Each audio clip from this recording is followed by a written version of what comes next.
চব্বিশের গণ অভ্যুত্থানের পরে অভ্যুত্থান শব্দটি আমাদের দেশে খুব চর্চিত হচ্ছে। অভ্যুত্থান বলতে আমরা মূলত বিদ্রোহকে বোঝাই। ৬৯-এর গণ অভ্যুত্থান, ৯০-এর গণ অভ্যুত্থান, ২৪-এর গণ অভ্যুত্থান আমাদের ইতিহাসের সাথে খুব ভালোভাবে জড়িয়ে আছে।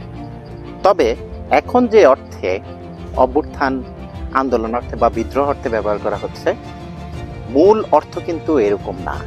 প্রাথমিকভাবে যখন শব্দটার জন্ম হয়েছিল তখন কিন্তু এই অর্থ ছিল না।